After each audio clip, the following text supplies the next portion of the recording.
వ్యవసాయదారులు దుక్కి దున్ని పొలం పనులు ప్రారంభించటానికి, హలకర్మ నిర్వహించటానికి జ్యోతిష శాస్త్ర ముహూర్త విభాగాన్ని అనుసరించి ఏ ఏ రోజుల్లో దాన్ని నిర్వహించాలో నేటి శుభం లాభం అనే శీర్షికన పరిశీలిద్దాం. వ్యవసాయదారులందరూ కూడా జ్యేష్ఠ పౌర్ణమి రోజు ఏరువాక పున్నమి అనే పేరుతో హలకర్మ అంటే దుక్కి దున్ని పొలం పనులు ప్రారంభించడం చేస్తారు. అయితే జ్యేష్ఠ పౌర్ణమి రోజు వ్యవసాయదారులు నాగలితో పొలం దున్ని పొలం పనులు ప్రారంభించడం వీలు కాని పక్షంలో సంవత్సరంలో కొన్ని ప్రత్యేకమైన తిథివార నక్షత్రాలలో ప్రత్యేకమైన లగ్నాలు ఉన్న రోజుల్లో హలకర్మను నిర్వహించినట్లయితే వ్యవసాయ రంగంలో మంచి పురోభివృద్ధిని సాధించవచ్చని, అధిక దిగుబడిని పొందవచ్చని, వ్యవసాయ రంగంలో విశేషమైన లాభాలు చేకూరతాయని జ్యోతిష శాస్త్ర ప్రామాణిక గ్రంథమైనటువంటి కాలామృతం అనే గ్రంథంలో చెప్పడం జరిగింది. కాలామృతం అనే ప్రామాణిక గ్రంథాన్ని అనుసరించి వ్యవసాయదారులు ఎవరైనా సరే దుక్కి దున్ని పొలం పనులు ప్రారంభించాలంటే మంగళ, బుధ, గురు, శుక్ర ఈ 4 రోజుల్లో ప్రారంభించాలి.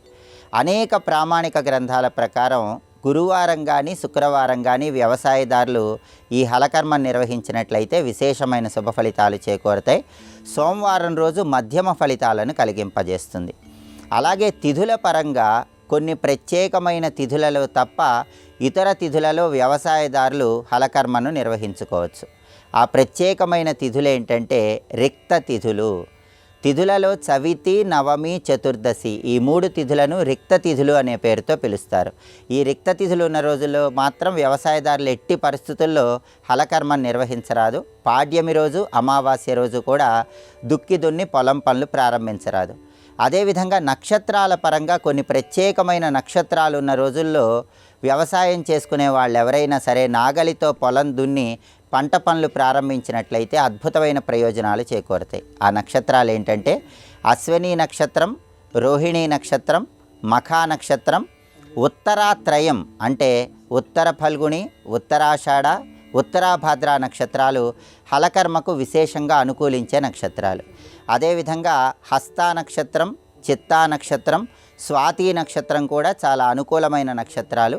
ధనిష్ట, రేవతి నక్షత్రాలు కూడా హలకర్మకు విశేషంగా అనుకూలిస్తాయని కాలామృతం అనే ప్రామాణిక గ్రంథంలో చెప్పారు. కాబట్టి ఈ నక్షత్రాలు ఉన్న రోజుల్లో వ్యవసాయదారులు నాగలితో భూమిని దున్ని పొలం పనులు ప్రారంభించినట్లయితే వ్యవసాయ రంగంలో విశేషమైన లాభాలు చేకూరతాయి.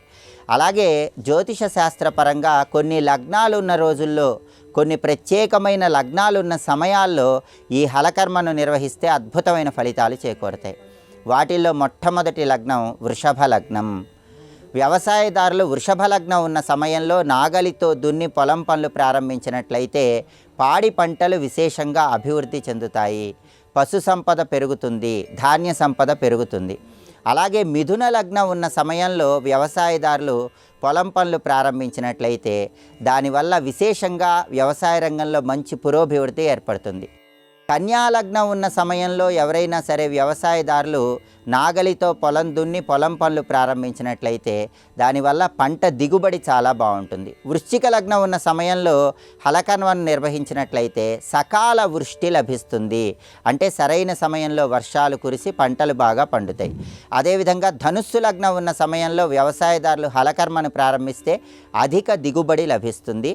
చివరగా మీన లగ్నం ఉన్న సమయంలో వ్యవసాయదారులు ఎవరైనా సరే నాగలితో పొలం దున్ని పంట పొలాలు సంబంధించిన పనులన్నీ ప్రారంభిస్తే వ్యవసాయ రంగంలో మంచి పురోభివృద్ధి కలుగుతుందని కాలామృతం అనే ప్రామాణిక గ్రంథంలో చెప్పారు. కాబట్టి వ్యవసాయదారులు ఎప్పుడైనా సరే ఈ ప్రత్యేకమైన తిథివార నక్షత్ర లగ్నాలను అనుసరించి హలకర్మ నిర్వహించండి.